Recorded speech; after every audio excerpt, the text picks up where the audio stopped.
everybody. Good morning. Morning. And Annie Kay sends her best hello and says hello to everybody, but unfortunately the timing is something we just can't control. And cousin family members memorial service. So you have your future partner here with you. That's right.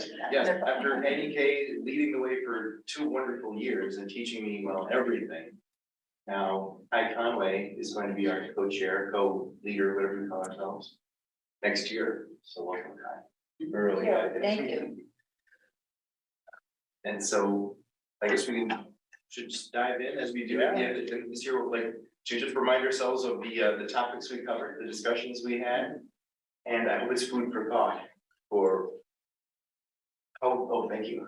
How well things worked. Let's be honest about the pluses and minuses, what we could have done better, what we can improve on, mixing up our topics and things like that.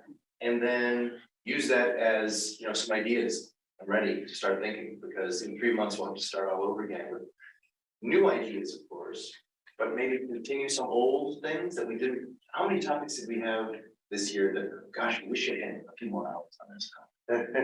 Not to repeat ourselves completely, but let's take a There's so look. many I've forgotten now. Well, Yeah. so we've got, be nice to know which ones, when we go through these programs, which ones left an impression, maybe made a difference, changed the way you thought or felt or acted in your life because of it. That would be really helpful to know. And would you like to, what do you think, guys? Read our mission and our values together? Yeah, If sure. you can say them. Usually done. Well, yeah, it's not that, JS, is that, can you see it clearly? I guess we can read together because it was the italics. Okay, so together, please. Our mission: enriching minds, expanding faith, transforming hearts. Our values: and we believe that our spiritual journey is a lifelong process. Throughout our years, we continue to explore deep questions, examine ethical challenges, and grow in wisdom and faith. Others, we grow and refine rich heritage, the wisdom of the ages, the inner spark of our own spirit, and recognize and heard thoughtful conversation with others. Independent thinking, welcome. Thank you. So, post-pandemic, of course, we are getting used to this wonderful hybrid approach where no matter where we are, we can be together. Keeping this 8:30 for refreshments, and then we start our program at 8:45. Reaching to the proverbial choir here, you know, all this stuff. And this will continue.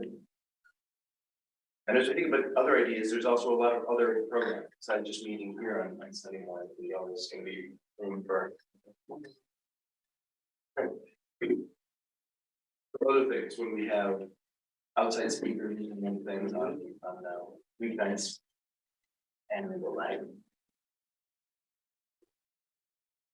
Any questions? Does everybody know how to reach Alan and myself? And I guess, Kai, if you could share your contact information going forward. And so here we are. This is how we started things off. September 11th was our open house, just to say, basically, you know, give us a good story about your summer. How was your summer? And that started off on I think a pretty positive note, post-pandemic and everything. The York Center story. Jeffrey and Vince, we got their first-hand account of living in the York Center co-op for the Burbs. That was 2 sessions. And then we're fortunate to have Shelley Longmuir give us her spiritual journey. For Indigenous Peoples Day weekend, some great in-depth histories of the African Indigenous churches. And that was 2 sessions. After that, the 23rd, another great Martin Doublemeyer film, which I think over the years we've seen more than a few. This was on the Abraham Joshua Heschel story, the mystic activist rabbi who's meant so much to, 20th century history. His connections with people like Dorothy Day, Reinhold Greenberg, Howard Thurman. That was another 2-week session. And then, as you recall, we launched into the nuns for 2 sessions, which was really basically, it was the Pew Research, which is out there. I hope we can all just keep looking back to it because it's something that's ongoing. It's been happening. And it's not slowing down for some reason as our country evolves. And then Pastor Tyler gave us his spiritual journey. And then into Advent. Do you recall some of the details? I mean, it was, again, we could have spent 4 weeks on each of these 4 things of hope, peace, and joy, and love. How we experience them in our own personal lives and through after Christmas and New Year's. Everything you wanted to know about the post-pandemic church, but we're afraid to ask. Julie McConnell gave us a report from the Kellogg School of Management on how nonprofits tend to, try to succeed post-pandemic for things like, hybrid meetings. And then, Speak up just a little bit. oh, of course, January 15th for Martin Luther King weekend. Part 1 of Behind the Curve. And whoever wasn't there, it was basically 2 weeks on a relatively new documentary. This is people who just don't believe in a certain fact. Do you remember this? Yeah, this we did the Flat Earth Society. the Flat Earth Society film was part of that. Mhm. This is and Nancy. Good morning. I'm blinded. After that was Jeffrey's last Sunday, where we got to thank him officially and look back on all that he's done for this group. And then Barry Bryant from Garrett was here, and that was a 2-part series as well on Garrett Evangelical and Evangelical Church, Evangelicalism. After that, of course, remember, Alan was here to give us his spiritual journey. Good time to get to know Alan a little bit better. And then after Easter, oh, I'm sorry, I don't want to get too ahead of myself. 4 sessions on just parsing every single word and phrase. The Lord's Prayer. I thought that was pretty enjoyable learning experience.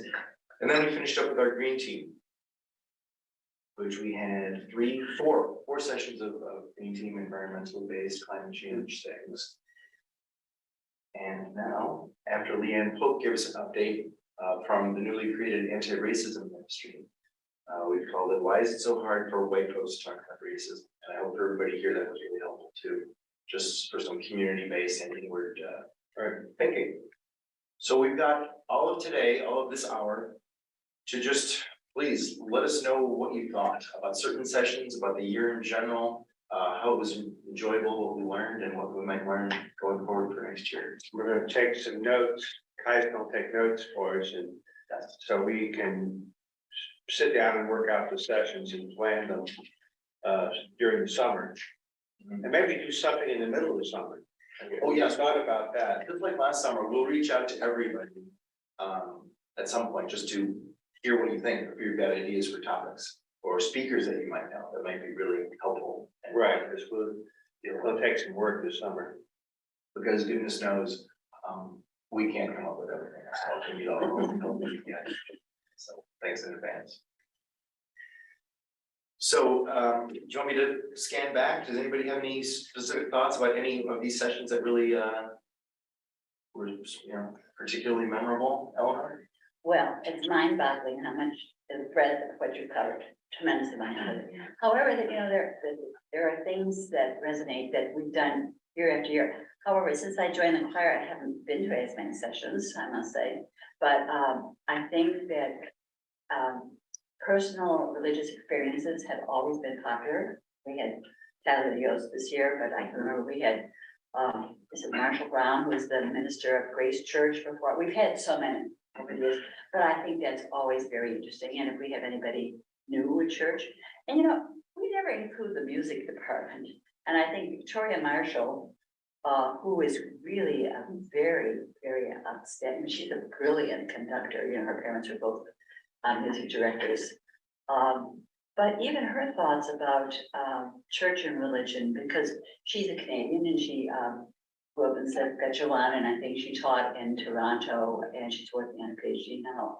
But that might be very interesting to have, you know, church and music. I think that would be it from Victoria. She's a very brilliant young woman.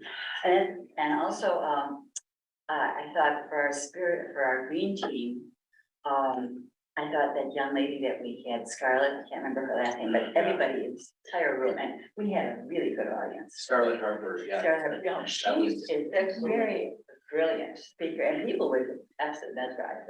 Yeah, I remember Chuck Dowding saying in Northwestern, he doesn't know any students who could handle it as well as such middle school kid did. I mean, she was amazing For an eighth grader. for an eighth grader. But I think, you know, there might be other young people in our church, even having, let's say, our servants, some of our high school students, you know, they usually have something to say. And also if the Snyder, is it James Snyder, who was the valedictorian, he won the valedictorian contest at New Trier. James Snyder, Yeah. yes, wonderful And voice of the he- youth who's preached here. And if he's ever in town, like around Easter time, I think it'd be good to have him. Yeah. And also for Green Team, I think there's an Illinois Environmental Council or Commission. We ought to have somebody speaking from that group. So youth, an individual with religious history, as far as, and also in our documentary films that we've had, Reinhold Niebuhr and Howard Thurman. Right.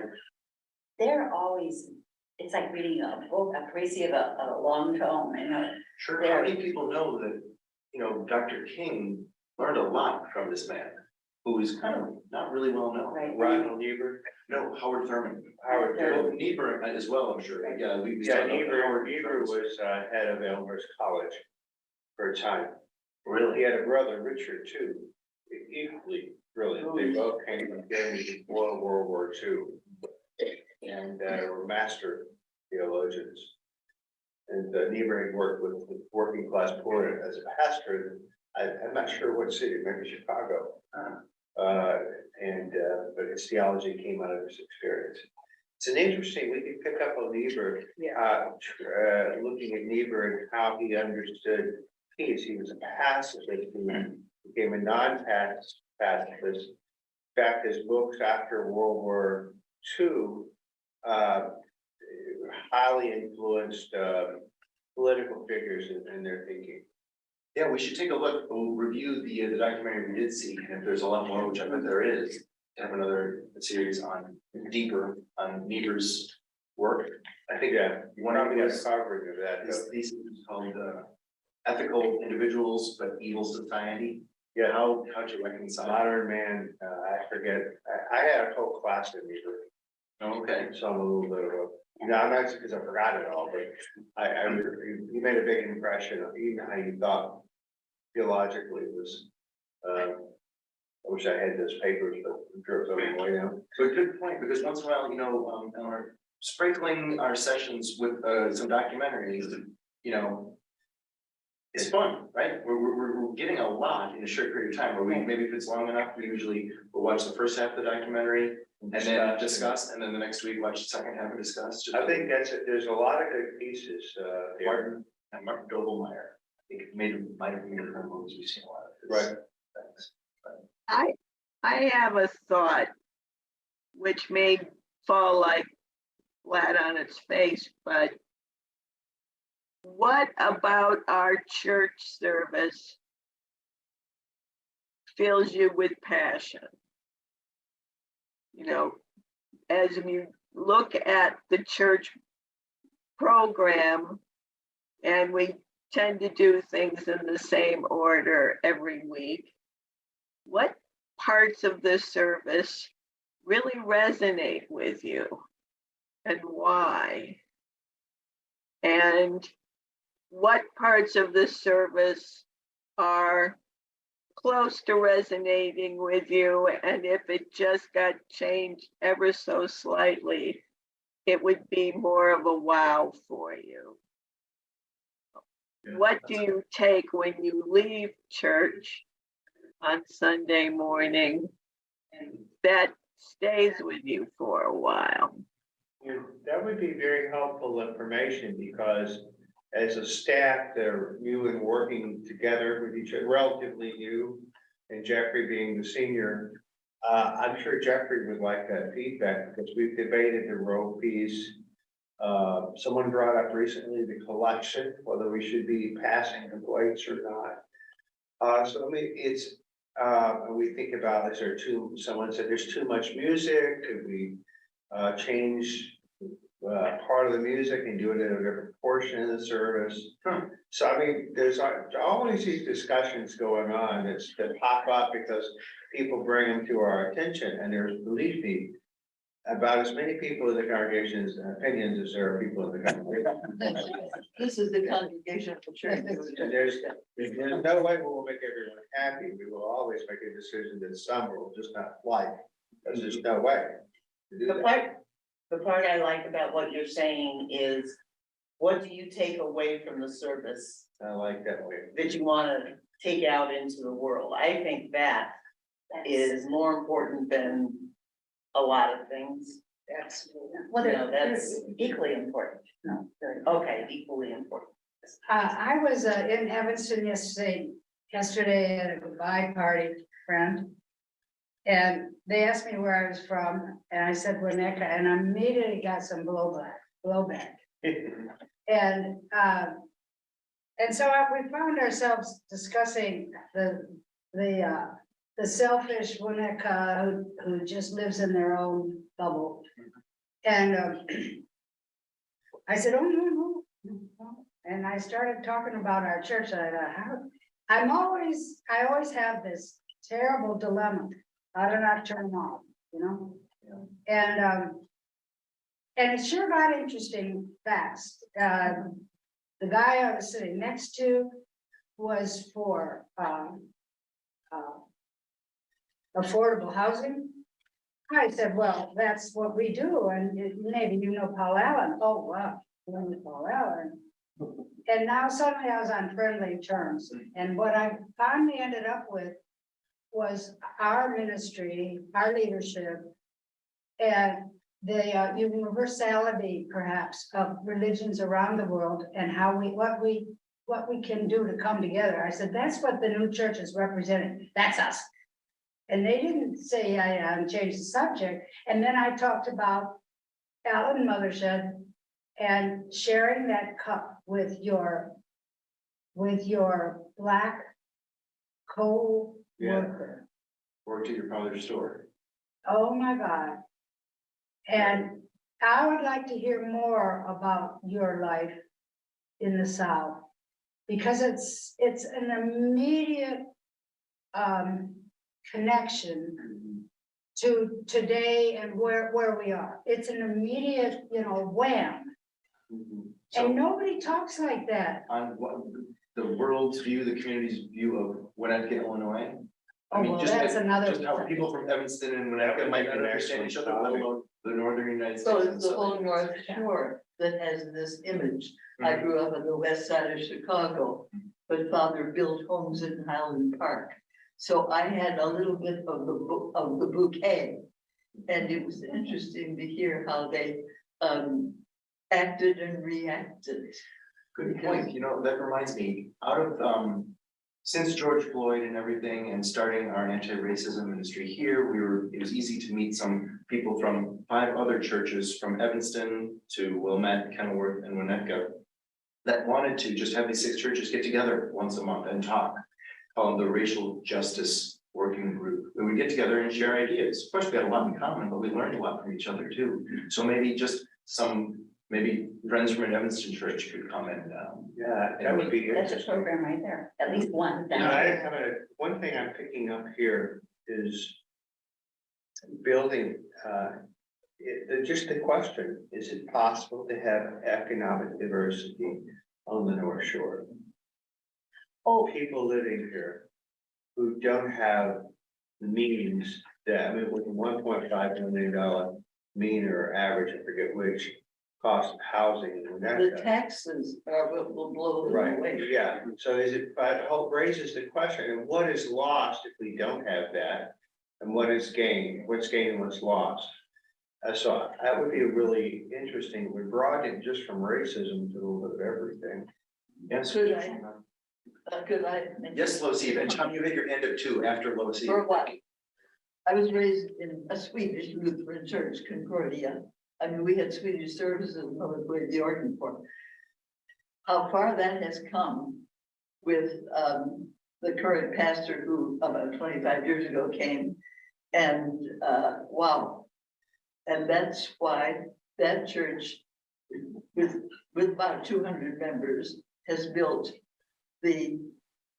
took over the St. Veronica Parish, a mile away, empty building, and the whole block is cradle to grave, plus community center, and then in Rogers Park, and now on Milwaukee are infants to kindergarten centers, and this one church continues to do that. And the pastor, Nicholas, would be a wonderful speaker for how you take a north side church that was in the midst of community change. It's where Damon, Lincoln, and Irving coalesced, that area. You know what it's gone through. And the church under this leadership, Nicholas, I can't remember his last name. Zook. Thank you, I know. XYZ, right? Reverend Zook, he's a buddy, he's a marvelous guy, and he needs to speak here. Okay. Reverend Zook. Yeah, so Another- Nicholas and I served two area churches. I was at UCC. And Okay, Nicholas introduced me to proper Lutheran investments I'm sure he did. Fantastic. and how to do a proper Easter vigil service. And we did it together, okay. But I didn't know you had Well, religion. I'm sorry, Tom, you had your hand up a while ago, I'm sorry. I just wanted for Jeffrey's benefit, if they ask her to repeat what she said. Oh, yeah, for everyone's benefit, Jess, could you, For Jeffrey's benefit, repeat what- yeah, did you hear that, Jess? Could you recap or repeat? What we I'm said? sorry, what was that? I couldn't quite hear. Repeat your great idea for us? The sound is going in and out. I know, I'm sorry, that's one thing I still haven't figured out how to get rid of the echo. Can you hear us? Maybe the TV volume is on. I just need higher volume. Oh, you need a higher volume, okay. Well, I think she means speaking into the phone. Yeah, Yes. the owl is not providing. Some people I hear very clearly and others are very muted. And I think it's coming from the owl's end. Yeah. What was it you were asking? What was my idea? Yes, could you just repeat it? Because not everyone was here. Oh, well, it starts with what parts of the regular Sunday church services do you have a significant connection with?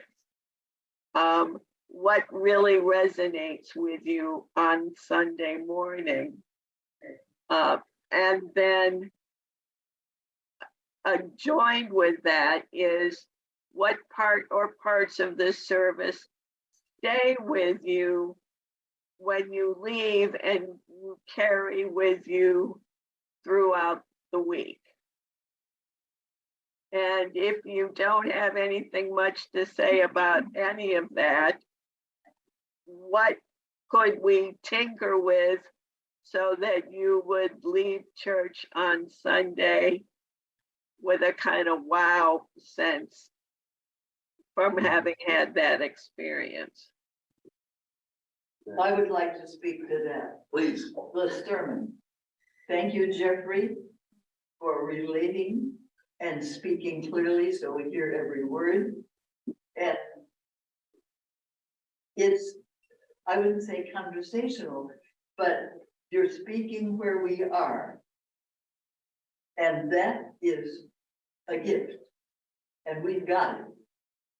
And we haven't heard Jeffrey's preaching because he hasn't been the head pulpit man for all these years, but now we are. And I think this is going to build up, but it's got to be pertinent, but it's got to be Christian related. I mean, we are a Christian church, and I think we should never forget that. We can appreciate the many ways of reaching the infinite that have developed for thousands of years. Some are well worth respecting. A few, God bless them, but there are some strange things going on in the world. I was at the Parliament of World Religions, and when the witches got up there, I sort of took a pass.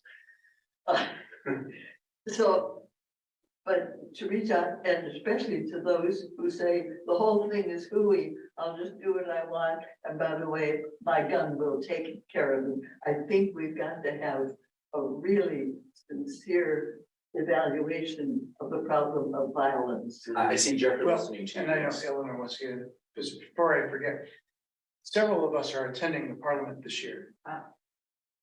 Possible spiritual enrichment programming for next year is 1 or 2 Sundays to report. When is That the, would be a priority. It's in August in At Chicago. least a two. I hadn't heard. Yeah. I want to Not too late. Oh, good. Yeah, see Junia or Jan, because we have some seats. Yeah, I want to make. Yes, Alan, please. One thing when we often talk about worship, what I often hear, and it's an important question, is what do we get out of worship? But worship is not just about us and what we get out, it is about us and what we offer and our experience of worshiping of God, or for us in the Christian church, it's God, Trinity. For those, not everyone sees it that way, but it's a higher power. It's getting outside of ourselves. So I'm curious as well as maybe even talking about what is worship, because I think sometimes the expectations for what worship is has changed among big evangelical churches and all our churches, all our denominations. So I would suggest even a conversation about what is Christianity. We did a whole series on that. Well, Like, yeah, or maybe oh, yes, we could like take a 12 look weeks. at, what was that, at least a 4-week session. Oh, it was like that. If, let's say it didn't exist, it's a philosophical exercise, let's build a religion from the ground up. Where do we start? What is Christianity? We What are its did roots? 17 weeks. Thank you, it was Yeah, 17 it was weeks. a very long time. Yeah. It was our longest and perhaps most tedious. So we should talk about- But yes, no, that's. We did 7 weeks. Eleanor, yes. Yes, well, I now have a whole potpourri of things to say. First of all, Ready. for JS, thank you so much. That was very appropriate. However, some of these are problems of what we feel about the church, what resonates with us, what we need to carry away, should be expressed to our ministers now. I mean, part of that, and we could still have a program on that in the future. Secondly, about the North Shore, what you don't realize about the North Shore, and even in Winnetka, do you know we have scores of small apartments here in like Covered Woods and downtown, or really tiny ones in downtown Elm Street.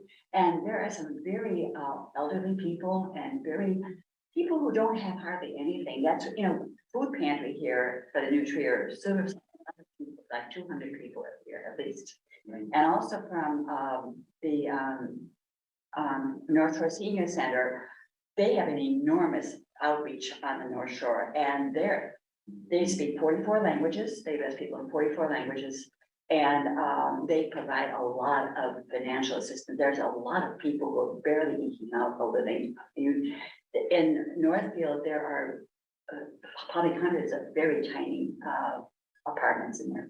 We don't see this. Most people don't see it. Right, and a lot of other communities just who don't know Winnetka don't realize how the New Trier district is more diverse, I guess, than some people think. I have two more things to say, about Mississippi, because Alan is from there, born and bred. I read in the newspaper yesterday, because there are people who are very concerned about literacy in the United States and going back to phonics, the basic method for, reading, but apparently Mississippi is spearheading now the education movement. And they've had some of the greatest strides in improvement in the United States. So there was a huge article on this, and even all the southern states, because they've gone back to phonics methods. But I really think we could do Just speak up. sorry. Yeah, I'm speaking too fast. Speak to the owl. The owl. But Mississippi has always been known as the poorest state and the worst in education and the worst in racism and so forth. We might do a whole session on Mississippi and, what is occurring there, what growth they're making, how has the South changed? And a whole, maybe a series of programs on racism on North Shore in Illinois, crossing it, but doing it by maybe different areas. But that, I think racism is worth like 3 or 4 weeks right there. Absolutely. Hey, we're all closer than, where, from the great migration, did people from Mississippi and New Orleans come? They all came to Chicago. And a lot of them are going back to Georgia because it's more opportunity. There's so much there. And then, also education. We never really get into education, but the earliest foundations of our lives are the support we receive in our first 7 to 10 years. Like, when we were an agrarian nation in 1900, or 96% of the people were on the farms, everybody learned how to work. Everybody has emotional support. And then my last topic is getting back to that word worship. I really have sort of an antipathy to that word. To me, Can't hear you. I said, I have sort of an antipathy to the word worship. Which means, bowing down. It gives me the feeling of bowing down before Jesus Christ and the Lord or something. And it's rather an archaic word. Where'd that come from? To me, I think that instead of worship, I like the idea of appreciation for all we have, for the beauty, for our Well, see, blessings, this is, I don't want to go into that now, but I think it's a good point. That's why I think talking about what worship means, because is a very important, because I don't think congregations do this much, and I would recommend that as a topic. Yeah. That would get at that topic. Evelyn Underhill's classic work on worship would be fascinating to this one. Evelyn Underhill. Yeah, Okay, well, so I could go on from that because that's just the beginning. Blessings and appreciation is just the beginning. Right. of what I would like to define say. that term, You historic. have enough topics on. Well, Let's there's, keep the brainstorming going, guys. Why not? There's- Anybody else would like to Tom, There's the saying, lightning does not strike twice. Lightning has struck twice on the North Shore in terms of school violence. Is there anything that could evolve from that? yeah, the school violence question is very interesting. Oh, yeah. First, Thank we're you. not getting now. JS has a comment. Yep. I'd like to follow up on Eleanor's point about worship. And I have heard my unscientific study that includes about 6 people who are nuns and are friends of mine. One of the things that makes them uncomfortable when they pass by, when I talk about our church, they all know the building. And one of the things that makes them uncomfortable is the word worship over the door. Yeah, Thank you. yeah, I just think that's an important topic, and Thomas wants to speak to you. I think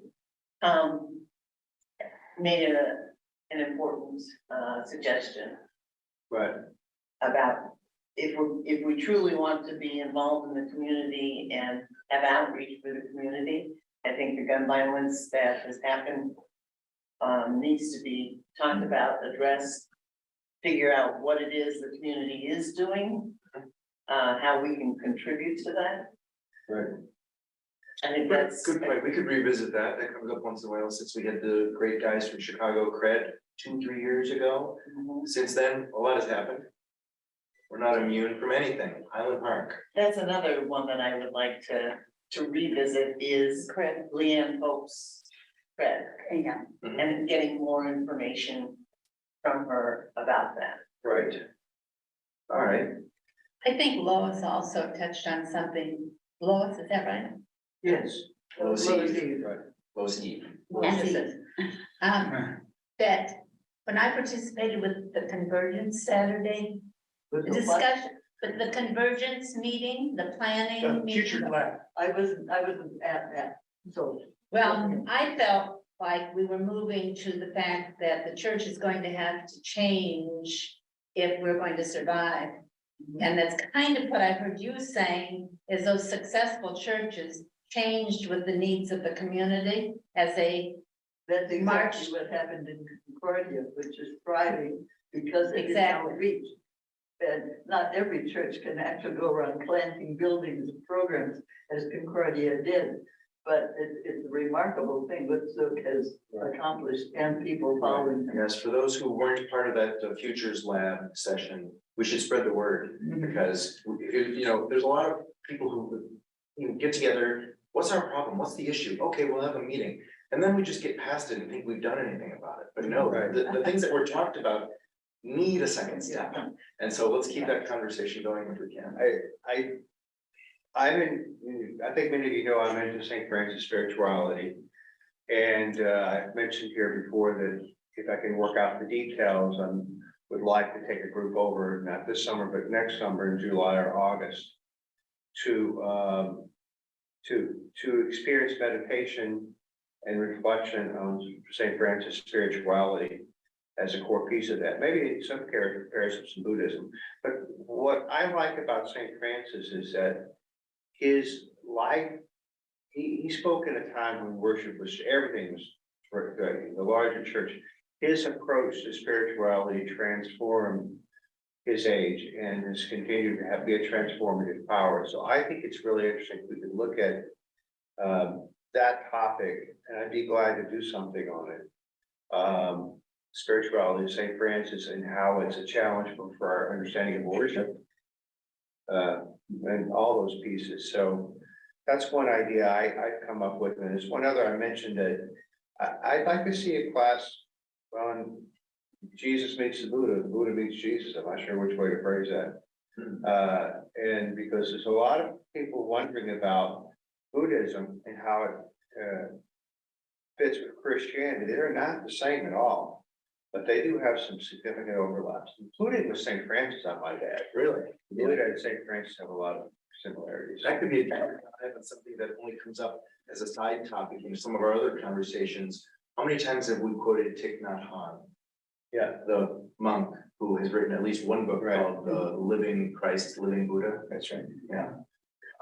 So we're contributing ideas for next year, right? Right. We're Is that the brainstorming purpose? for next year, Okay. yes. So two more. One is, when we did our 17 weeks on Christianity, we did not touch on the afterlife. And there were people, do you remember we started that with a survey of the participants? What do you want? Right. There were quite a number that wanted to talk about the afterlife. And we did not get to it. And at the end of it, people said, what about that? I said, 17 weeks, we're done. But I think, and that's kind of a big topic. It's kind of an eternal topic. So there's a lot there, not just in Christianity, but world religions and philosophical Yeah. thought. That could be a couple weeks at least. Thank you. Secondly, by the fall, a rough future plan for the church will be emerging. I think spiritual enrichment could be a place where that is introduced, discussed, and feedback is given. Yeah, we'll have to have some, maybe in November, so we make sure we have enough time. I think it a little bit later rather than earlier, Yes. but the visioning team by December is going to have a very tentative, long-range plan for the church. Okay. Which I'm hoping personally will be something unusual and full of juice and energy, which means it'll be different. But that will require a lot of conversation in the church. And spiritual enrichment would be a great place for one of those conversations. You know, maybe if December is going to be another, you know, if, we can do anything we want, we don't have to repeat last year, but we're doing our love, faith, hope. You know, for Charity. Advent, you The know, Advent series. yeah, the Yeah, Advent I series, don't- those 4 weeks, but maybe right before that, we could, I just throw it in enter there the church, thank you. because by January, it has to go to council. By February, it has to be approved by council. By March, there will be a day to discern within the congregation, or a half day on a Saturday, March 16th, about what is it? Do we really feel this is God's will for us? If those who are opposed, well, we're going to ask them, what would it take for you to get on board with this vision?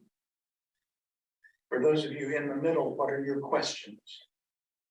But that process will start in the fall. There's one day to answer those questions. Yeah, because not even a full day. If you try to ask people to come like the whole day, you won't get people. We got 3 people on a Saturday afternoon. We got 70 people for 3 hours on a Saturday afternoon, last month, which was But is pretty there a good. way to bump that out so you have maybe 2 half days? So I'm thinking that a day of corporate spiritual discernment, which I've led in churches before, everybody needs to listen to everybody. We need to be in this, like the disciples on Pentecost, we all need to be in the same room together like we were that day a few weeks ago. We need to pray together, talk about our history together, talk about what upsets us about this proposal, what excites us about this proposal. We all need to hear each other and come out of it, hopefully with a consensus that we as a congregation endorse this without a vote. So that when we actually vote on it in May, it won't be 60% in favor and 40% opposed. But we really have a strong consensus. So it sounds like that's almost a must for the fall, in order for people to digest and. Right, how could we not?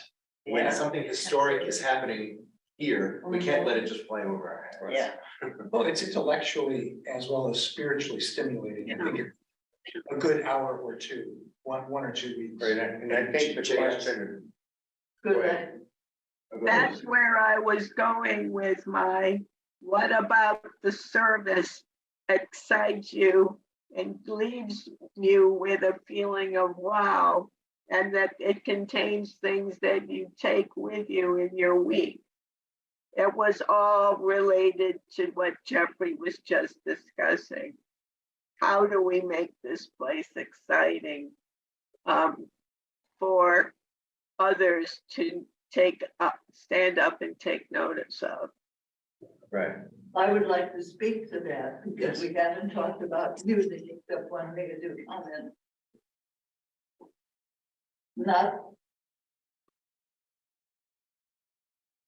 I'll rephrase it very quickly. Music chosen by the choir aims toward support and enhancement in a dimension that only music can reach. And the aim of the choir director, Victoria, who is so sharp, to choose music that will either emotionally or by the simple text branch over the very tastes of this congregation very well. We have truly a mixed situation of musical styles that reach the emotional places of people where they are. And that has been increased over the last several years, especially with Victoria now.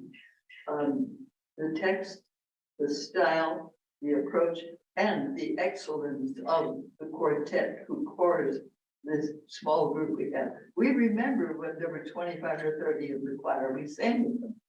And still, what music is chosen and what is brought to the congregation is a real worship experience in the best sense of the word.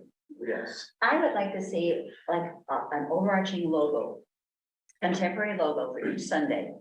That would encompass the biblical message, the biblical message and our outreach for the week in the different areas that we are interested in, racism, climate change, all the different areas of it, but it has to be very contemporary. And, you know, hooked up with the idea from the idea from the Bible, but I think that would be very beneficial to all of us, and maybe no more than maybe 5 or 6 words. It was a combination of traditional, because you're going to hear Fauré's Cantique de Jean Racine in French. There will be translation, of course, in the bulletin.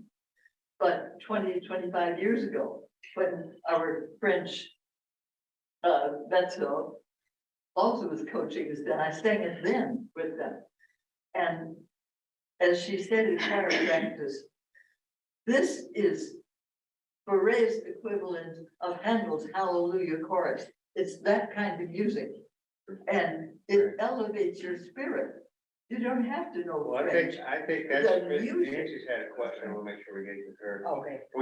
That's clearly on the agenda, we brought worship up, it's got a lot of energy. But I wanna hear from Nancy, because she had her hand up earlier. Thank you. I had a question of Jeffrey, and then, I get the idea that we are assigned to decide who we are in 2 weeks or less. You said, okay, you tell me, because it seems like, to me, I know it's a piece of cake. I know what I want, but I know that everybody else has a different idea. So I wanted to know, would you repeat for me what it is that you want us to agree on? It's not what I want us to agree on, it's that we all want this process. Thank you. So this is a visioning process. It's not my process, it existed as far back as September. Okay, so I appreciate you wanting to attach my, my ministry to it, it's not Well, really. I attach you to it. Well, I am attached to it now, Yeah. since, as of April 1st. Right, Because when I stepped into the role of acting senior pastor, designated term pastor, the designated term is this visioning work, good. but it's bigger than me. I There's a understand that. visioning team, Yeah. of But 7 or I 8 of us. understand, is it what we don't believe that we're getting at? What, I don't quite understand the. So the visioning process began last fall with a survey. Do you remember the survey? Yeah, Right? And it's continued with consultations with Convergence. And one webinar on the trends of Christianity today, followed by another webinar about what churches are doing creatively to respond to the trends today so that the churches can remain viable. gee, I mean, Right. I'm all on board on all that. I think everybody. So we're taking. It's a process. So we're gathering information, we're giving information. We had the Futures Lab a few weeks ago, Right, which is hoping to, the goal of which was to unhook us from our assumptions about our church and about our future, so we can dream big yeah, and really think about revitalization. As JS says, what will really make us a more joyful, vibrant, relevant institution. That's where we are now. The next step is the survey that is happening right now, which will gain more information about our tolerance for conflict and change. Because if we don't have a high tolerance for conflict and change, nothing interesting will come out of this process, yes, because we'll be afraid of conflict and change. yes, After that, this summer, the team will, and the congregation will ruminate on all these findings. Cameron is writing a lengthy report for us. In the fall, we will take all that rumination and data. The team will come up with the raw material for a future vision. which hopefully, in my opinion, will be full of life, energy, and that means new initiatives. That means some of the old things will look different, and there will be some new things that are completely different. And some people will say, what is that? Really? You want to do that? That sounds crazy. Right. That's why we need to have conversations. And how will that data be given to the members of the congregation? By email. And Because the last survey was not. there was a summary provided, not the absolutely raw data. Is this how you want to spend your time, by the way? Sorry. I think we're If- fine. The raw data was about 20 pages of single spaced comments. So what was provided, Adam Brown did a nice summary of the data that was provided to the congregation. Yeah. So it's still available, of course. So this time we'll have as many small group opportunities for reflection as possible. Spiritual life can be one. Spiritual life groups, spiritual enrichment can be one. Committees will be another. We'll probably have like a Dropbox of, what are your thoughts about this? What are your thoughts about this? We'll have probably another group activity in the fall too, to be determined. But by January, we really need to be set on a plan. And then March is our opportunity to really negotiate that plan in a congregational setting. Yeah, I get the logistics of Yeah. making that march out. So in the fall, that's where my concern is about getting as much of that information to as many people as possible. Yes. They're in- It will all go out. And I don't know how we'll re-engage the congregation in the fall. It might be another Saturday event. I don't know.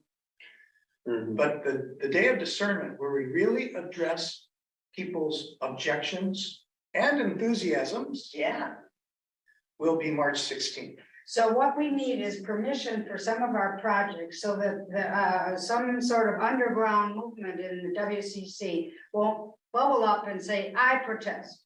So we need, because all I care about is the communities from around the world coming together and understanding us. And banners that say no guns, or what, I like to get political. We need your voice. We need everybody's voice. I feel like I have sort of detoured your whole morning. Just every time I wonder if this is a good place for me to be. This is.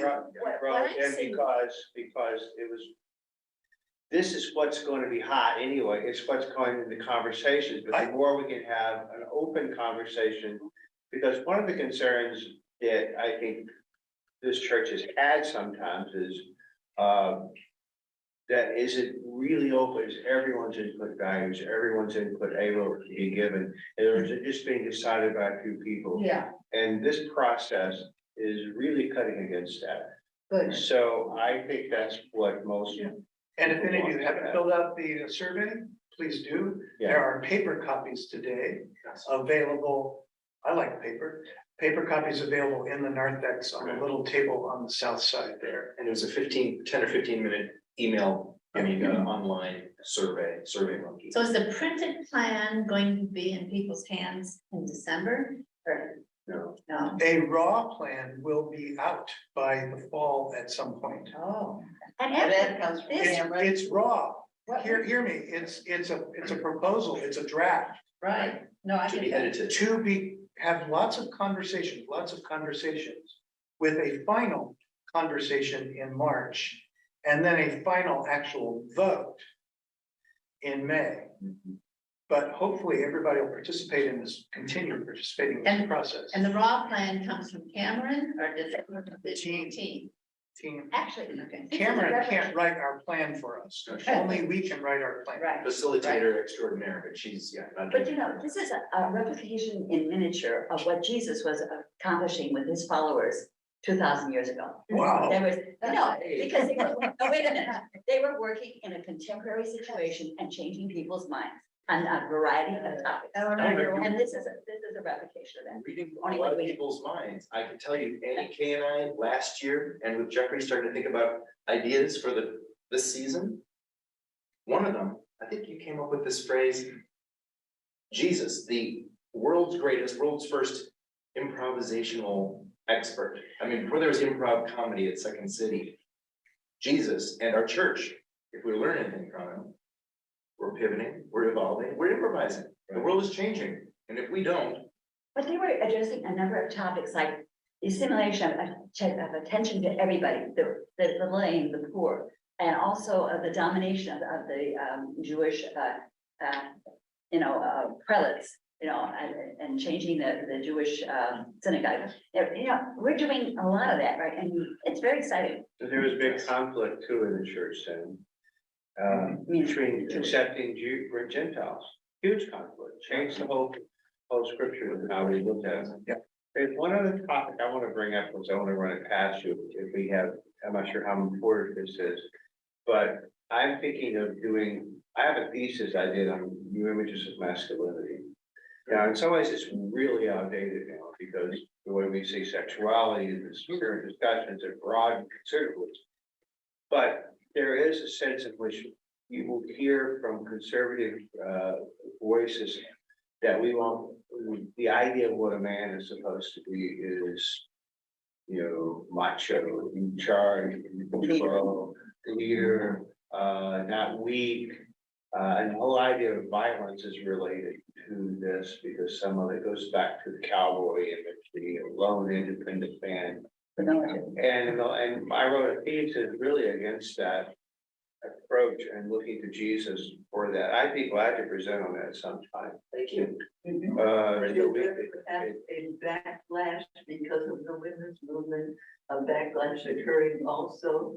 Yes, and the men's movement, I wrote it when the men's movement was going on and it was getting backlash from feminists saying, but at the same time, because I'm not gonna get back into that debate, but that is a legitimate concern.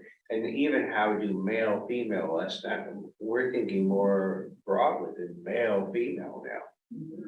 And we understanding sexuality has changed quite considerably. So in some ways, my thesis is out of date, but in some ways, it's really not. No, not at all. Thank you. Not at Because all. A movie worth watching might be women talking. Excuse me?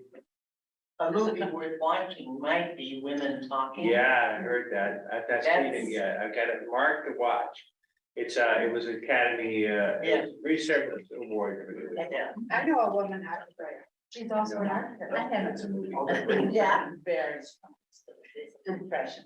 We got 2 minutes, everybody, and if you don't mind, this is really important. It could be, the biggest theme of the year for us, but could I just have one little question? If anybody, especially JS at home, we talked about the substance. Well, what about the format? What has worked? The technology, I promise to get better at. Okay, thank you. I think Is there anything, JS, have you noticed anything that you think we could do better at? Are we paying attention to people at home well enough? I don't think she heard that one. No. JS. JS, can you hear us? Oh, I think she's muted herself. Right. That's okay. Sorry. I think it's very important that we have opportunities, and it was one particular topic we had that people have a chance to talk. Because sitting here, watching the screen or listening to somebody for an hour, I think that, asking the time to ask questions, at least maybe 15, 20 minutes is very important. Oh, yes. Because people like to express themselves. And that's interpersonal communication is very important. Well, that's maybe the most important of our jobs, is to make sure everyone is heard from. And so there's sometimes someone's got, a presentation, a PowerPoint slides, we'll let them speak and then have Q&A afterwards, because they've got things that really should be expressed. That's why we asked them here, without interrupting them with questions from the get-go. And so we'll maybe lay the groundwork at the beginning of each session for that. And then there'll be other times where something like this is just an open forum where we should all just raise our hands and be called on. And I want to make sure everyone is heard. I think it's difficult to do it interactively, Yeah. but some small group discussions. have some ideas about that. I've been listening to the conversation and really enjoying the dialogue. And I have some ideas about how the church can more effectively interact with those of us on screen. But that's part of a much broader discussion. Yes, thank you, JS. Let's continue it and talk every week or the other 6 days of the week on things like that to keep learning. Do we know how many people are worshiping from home via the screen? That, of course, started in COVID, but how many, have we any poll taken of those who worship regularly? I think that would be a very helpful thing to know. It shows Excellent up, question. it shows up on, when you watch remotely, The service at 10 o'clock? yeah, it'll say 15 people watched, it'll say 30 people watched. So it does note how many. Yeah, so when And you're, the church can keep a record of that, including in, as it were, membership and services. I would hope the church does know that, and I'm sure Valdeck or someone is keeping a record of that, because if we can see it, when you tune in from, sometimes I can't get here, so I'm at home tuning in live on YouTube or the Zoom, which we record on YouTube. Yeah. And so there's something, thank you, you can see there's 30 people attending. Yeah. It shows, Good to know. yeah, That certainly, would, as it were, double the population, yes. which would be very encouraging to the pastors. That we keep, everybody abreast of that fact. Everyone's welcome, however they can attend. Well, All right, it's time to go to church, everybody. Thank you for wonderful here. We'll see you soon. Thank you, Bye, JS. thanks all. Oh, you're gonna be. India, Jamaica, Nigeria. You know what? Start listening. If there are 30 people that are signed in and watching